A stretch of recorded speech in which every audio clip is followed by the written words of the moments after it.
Get ready to speak clearly and confidently in English.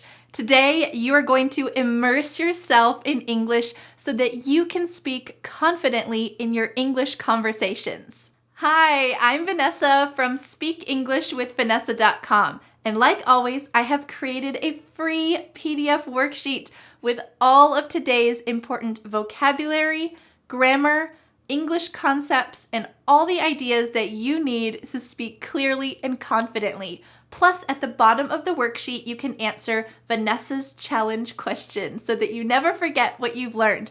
You can click on the link in the description to download this free PDF worksheet today. It's my gift to you. All right, let's get started speaking English clearly and confidently with our first lesson, which is going through an interesting English news article and learning some key vocabulary that you can add to your daily conversations. Let's go. In this lesson, we are going to go over this article from a real newspaper here in my city, Asheville, North Carolina. I will help you to break down some of the key advanced phrases and vocabulary that are used in this article and that are often used in the news so that you can read other news articles with no problem. All right, let's get started by reading this article that has to do with helping the homeless population here in Asheville. Let me read the beginning to you. As Asheville City Council ponders the idea of purchasing a hotel to provide housing for the homeless, the company that owns the neighboring shopping center prepares for a legal fight. You heard this verb, to ponder. The Asheville City Council ponders an idea. Can you guess what this might mean? It's kind of a deeper meaning of wondering, thinking deeply about something. Have you ever pondered what it might be like to be a fluent English speaker? This verb, to ponder, is more often used in formal situations, and it's a great example of a word that would be used in the news, this advanced vocabulary, compared to just a regular old TV show. You also saw this word, the homeless. This is talking about the general population of people who don't have somewhere to live. They might be living on the streets, they might be living in a shelter provided by the government, but they don't have a home. You can use it like this. Several organizations give coats to the homeless during the winter. And now we have our drama, this word, legal fight. We can imagine that the local company who owns the neighboring shopping center is not happy because they are going to get into a legal fight. This is not a fist fight. Instead, they're taking legal action to push against the initiative to give housing to the homeless in a local hotel. You can use this phrase like this. The court case will be dropped because the costs involved in the legal fight are just too high. All right, let's read the next part of the article. The city is looking at a Ramada near River Ridge Marketplace, which is home to 26 businesses, including Best Bride Prom and Tux. Owner Dennis Knapp feels a homeless shelter and a retail area would be anything but an ideal marriage. She says Horn Properties, which owns River Ridge, is ready for a legal fight. You just saw this word, a homeless shelter. This is a temporary place where people can live if they don't have a home. You could say, he stayed at the homeless shelter until he found a job and could afford an apartment. A retail area is another term for a shopping center. So you might say shopping is a lot more convenient now that there's a new retail area in our neighborhood. This is kind of a formal term that you're more likely to see in a news article than to use in real conversation. And next we have this lovely expression, anything but, and then we have added on an ideal marriage. So we were just talking about a store that sells clothing for brides, for weddings. So it's kind of a little bit clever to use this ideal marriage. Of course, a marriage is when two people get married, but we can also talk about two things that go well together is an ideal marriage. For example, ketchup and French fries is an ideal marriage. It goes together really well. But what about the beginning part of this expression? Because that's really what takes it to the next level. Anything but an ideal marriage. This is the opposite. It is not an ideal marriage. Take a look at this sentence. Keeping our cat and dog inside in our small apartment is anything but an ideal marriage. Our cat and dog don't get along very well, and to stay inside in that small apartment, it's not a good idea. It's anything but an ideal marriage. And in the article, the author said that having a homeless shelter and a retail area in the same spot is anything but an ideal marriage. It's not a good idea in her opinion. Let's go on to the next part of the article. Folks at Beauty Bar Asheville say the homeless population has already caused concerns about safety and trash. So if the city moves forward with the project at River Ridge, the fear is that things could get even worse. This section used this lovely expression, to move forward. We're not talking about physically moving forward. The cars moved forward in traffic slowly. That's physically moving forward, but this article is using it in a more advanced way, a little bit more figurative. They said, if the city moves forward with the project, this means they're progressing or they start to do the project. Well, they think there's going to be some problems. Let's take a look at how you could use this expression in another sentence. We won't be able to move forward with the loan until you get approved. This is a very advanced, very formal expression that you will often hear, for example, at the bank when you're trying to get a loan. I'm sorry, we can't move forward with the loan. That means we can't approve of the loan or make progress on it. Or you might hear this in news articles like you just saw, to progress. All right, let's read the next part. I'm not happy about it at all, says stylist Susan Shepard. It's been an influx the past few months of trash in our parking lot. Susan uses a wonderful advanced word, influx. She's concerned about there being an increase in trash in the parking lot and in that area. And then if they add a homeless shelter to that same retail area, well, she fears that it might get even worse. Let's take a look at this sentence. With this sudden influx in rain, our crops are growing rapidly. This is quite formal, quite advanced, and a great thing to use in a news article. Let's read the next section. The need for such housing for the homeless heightened recently. Last week, 50 homeless people moved out of the Red Roof Inn on Smoky Park Highway. The city partnered with the chain to give them temporary refuge during the pandemic. You just heard this expression, to partner with a chain. Okay, so when you partner with someone, you're working together, but to partner with a chain? Are we talking about this metal linking device? No, this is just another way to talk about similar restaurants or hotels that exist globally, or at least all over your country. So for example, McDonald's and Starbucks are popular chains.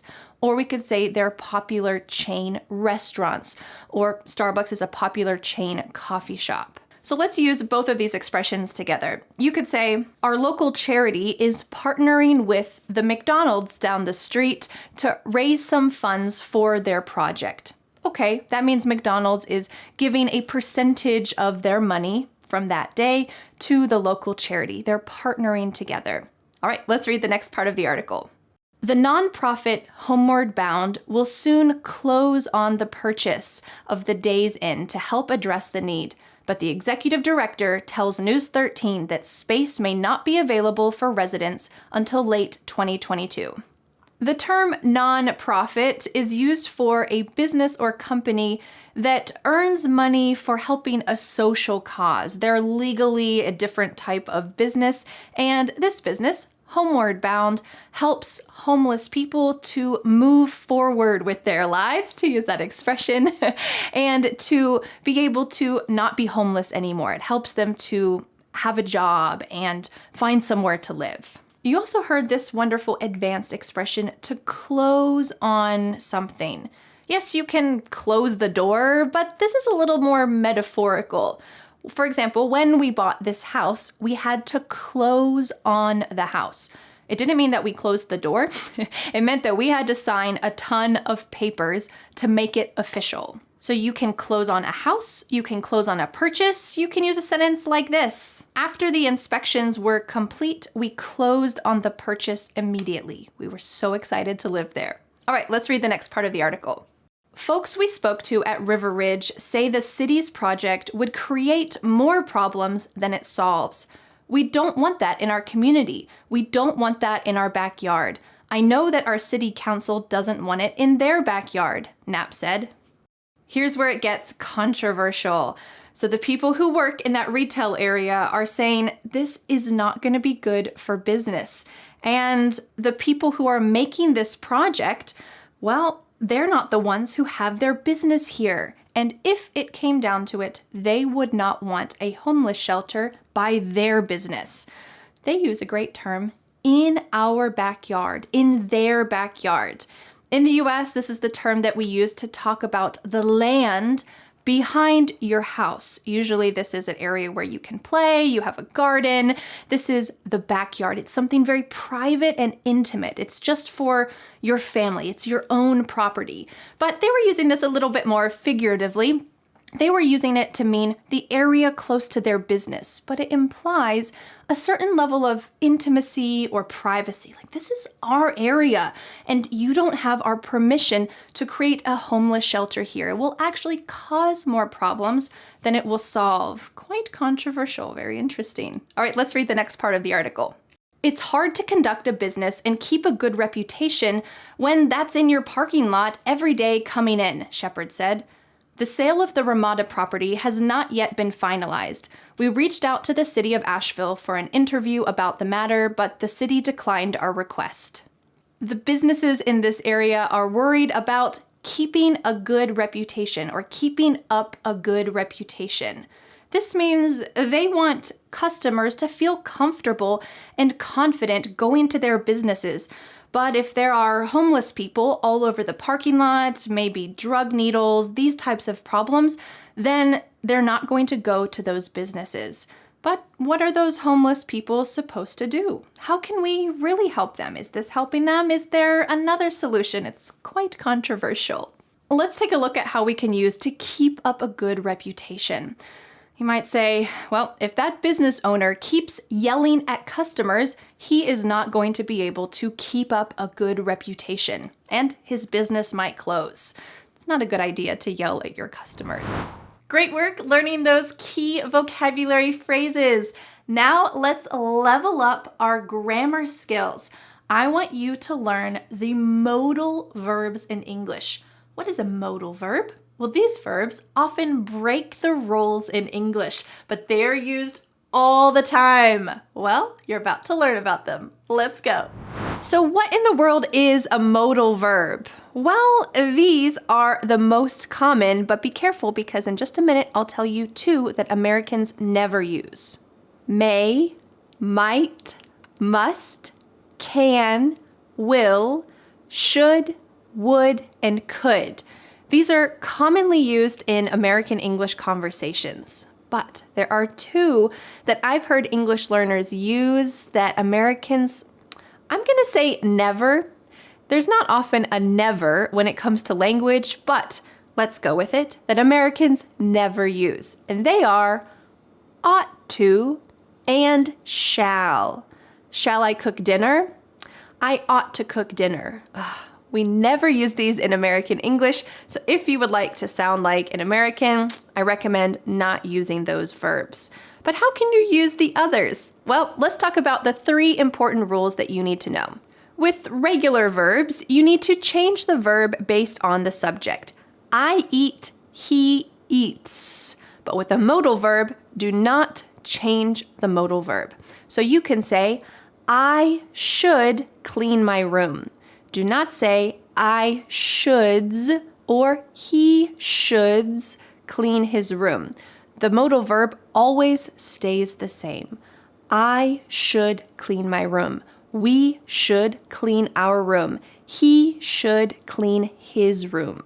Rule number 2, the verb directly after the modal verb does not have to. It is not conjugated. It is just simple. Take a look at this. He might join us for dinner. I didn't say he might to join us, or he might joining us, or he might joins us.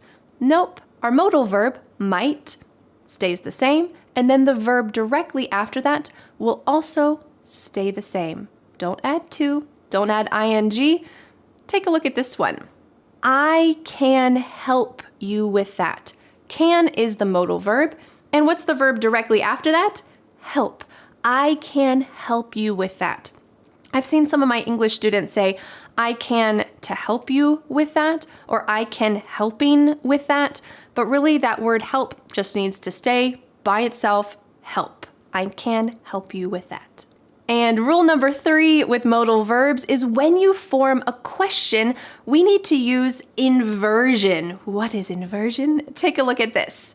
Can I go to dinner with you? What's the subject here? It's I, and our verb is can go.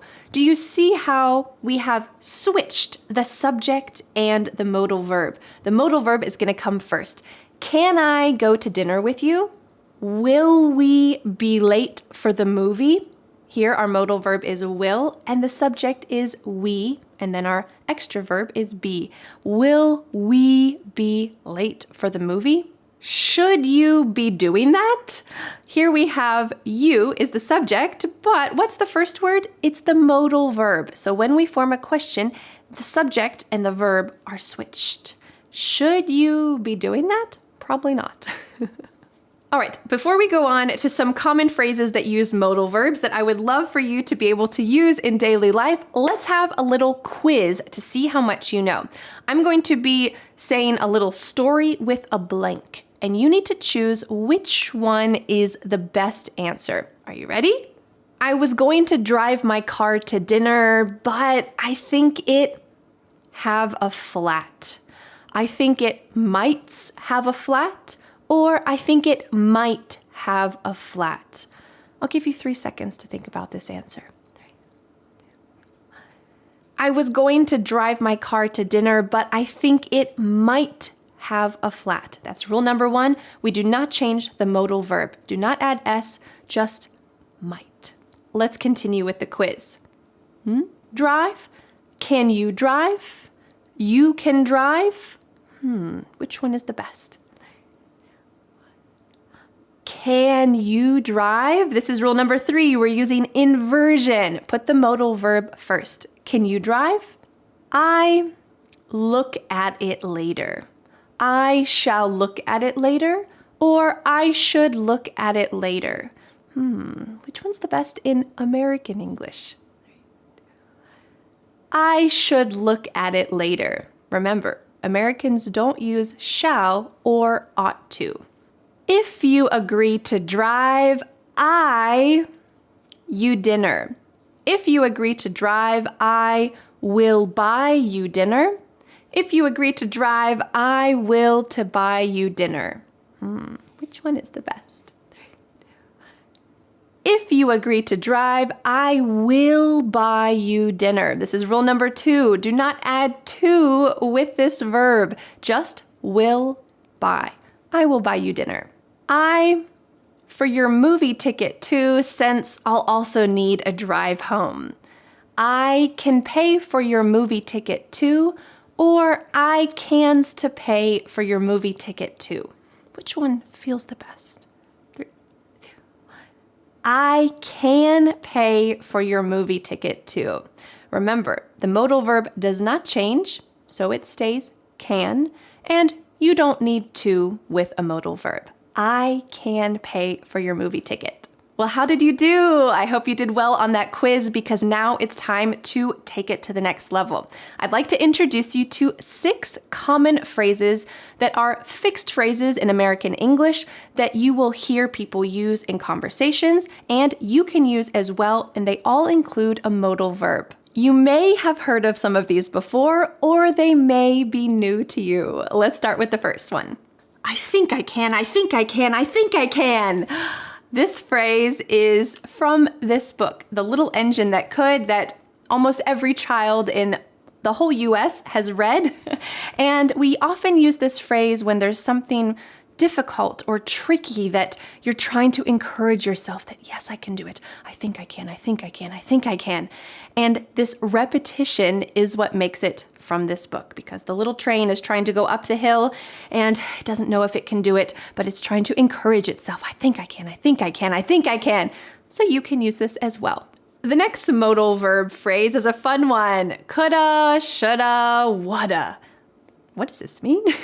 These are all reductions of could have, should have, would have. But in normal conversation, fast conversation, we reduce this to coulda, shoulda, woulda.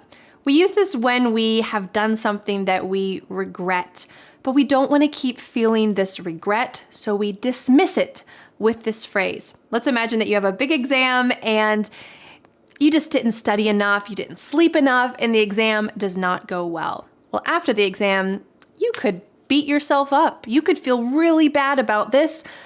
Maybe you feel some regret, but you don't want to feel the regret forever. So you can use this phrase. Oh, I should have studied more. Why didn't I sleep more? Oh, coulda, shoulda, woulda. Oh, so you're kind of pushing off this stress. I'm not going to let this worry me, even though I regret what I did. Modal verb phrase number 3 is as ready as I'll ever be. As ready as I will ever be. If someone asks you, are you ready to graduate college? You could say, as ready as I'll ever be.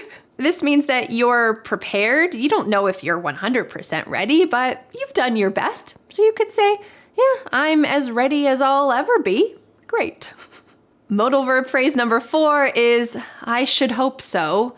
I should hope so. Should is our modal verb, and notice how hope comes directly after that. There's no to, no conjugation, just I should hope so. If somebody drives their car and hits your mailbox, well, they should pay for your mailbox to be fixed, right? So you could say, well, he's going to pay for it. I should hope so. This is something you expect. Someone's done something bad to you and you expect them to make it better. I should hope so. Modal verb phrase number 5. Be careful what you wish for. It might come true. Our modal verb here is might. Notice how the next verb comes directly after that. Come, it might come true. Well, not everything that you want is really the best. So be careful what you wish for. It might come true. If somebody says, oh, I just wish I could be in charge of everything. Nobody knows how to do this project. You might say, be careful what you wish for. It might come true. If you were in charge of this project, it might be not as great as you imagined. It might come true and you might not be happy about it. Our 6th and final modal verb phrase that you will commonly hear in daily English conversations is as luck may have it. As luck may have it. We use this as an interjection in the middle of a phrase to show that something good and surprising happened. You might say, I got a flat tire in the middle of the highway, but as luck may have it, the man who helped me fix my tire is the man who I ended up marrying. Okay, so this is destiny. You had a flat tire in the middle of the highway, terrible place, not a good experience, but as luck may have it, may is our modal verb and have is the verb directly after that. As luck may have it, the man who helped me, I ended up marrying. What wonderful luck. Great work leveling up your English grammar skills. Now it's time to learn some phrasal verbs for your night routine.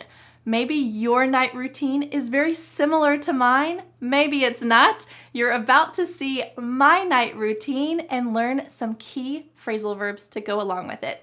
Let's go.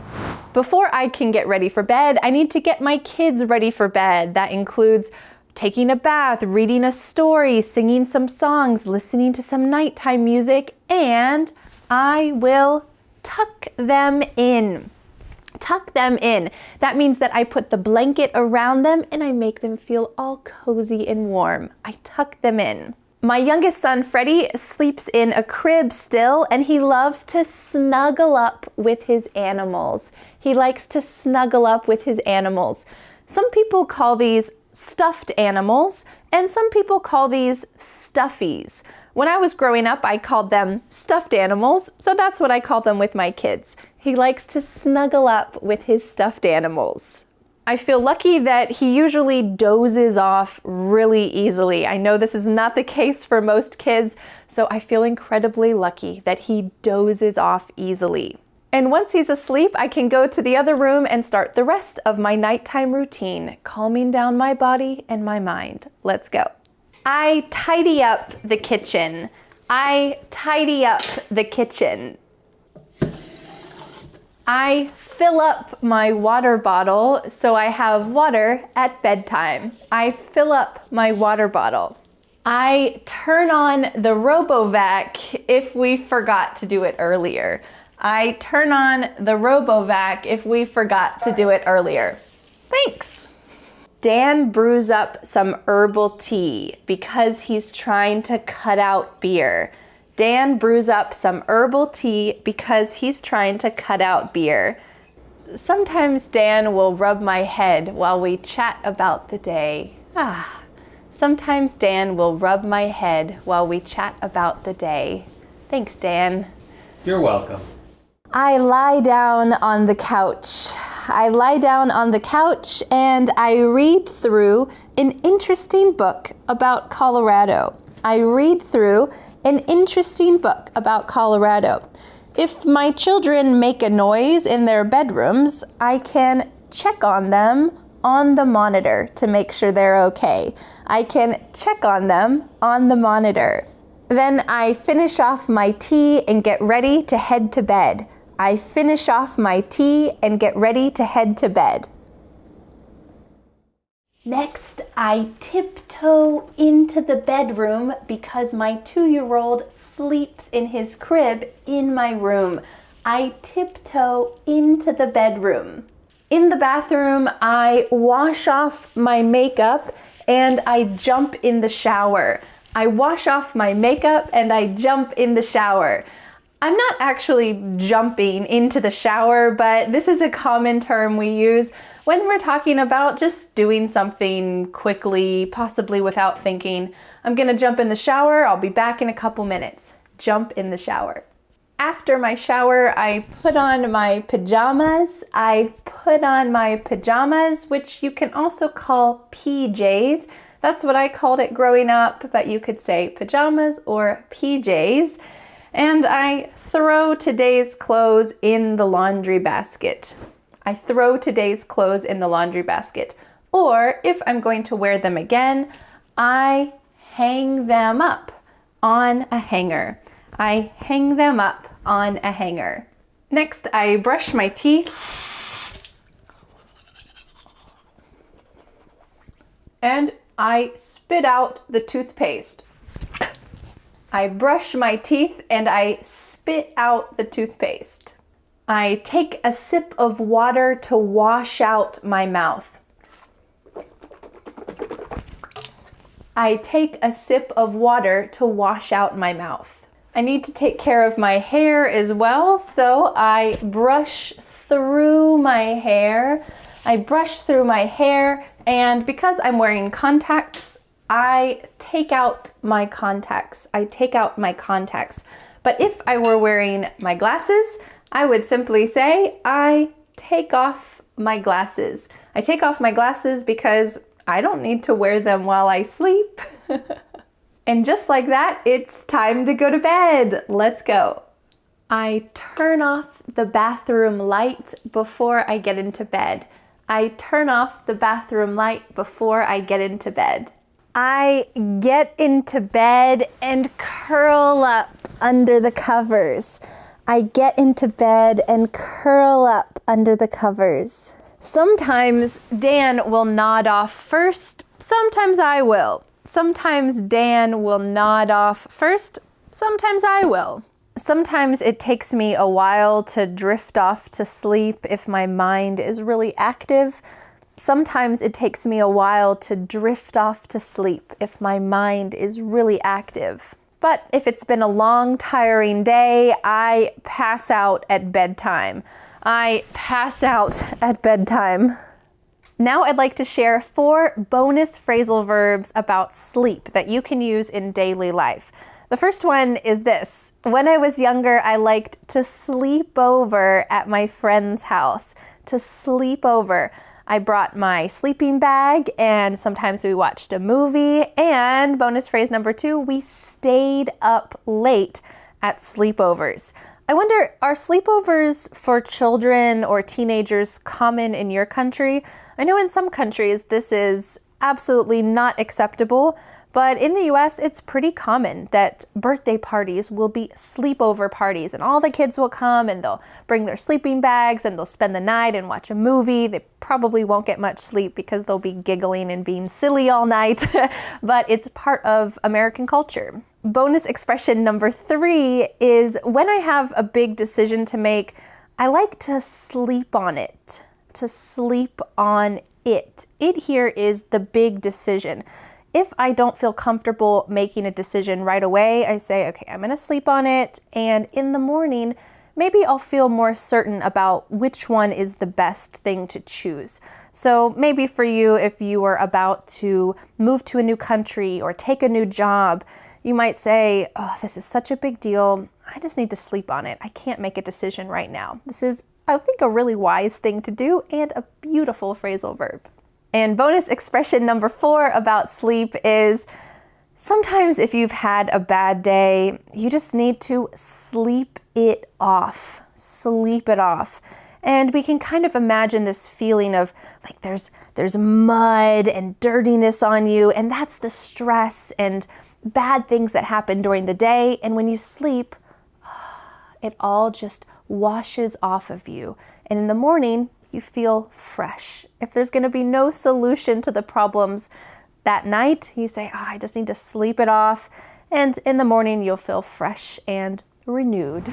Great work learning those phrasal verbs for your nighttime routine. And now I have a question for you. Let me know in the comments, how is your nighttime routine different from mine? Let me know in the comments. I can't wait to read to see what you have to say.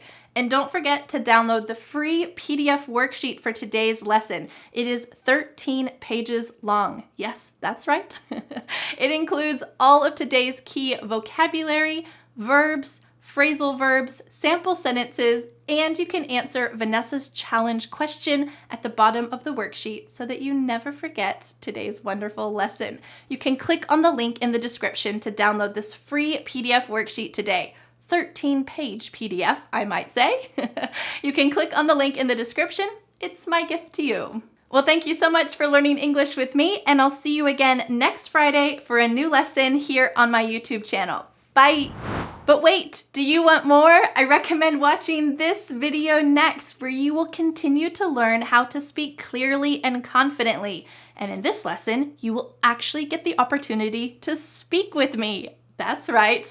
Are you ready? You can watch that lesson and go ahead and speak with me. I'll see you there.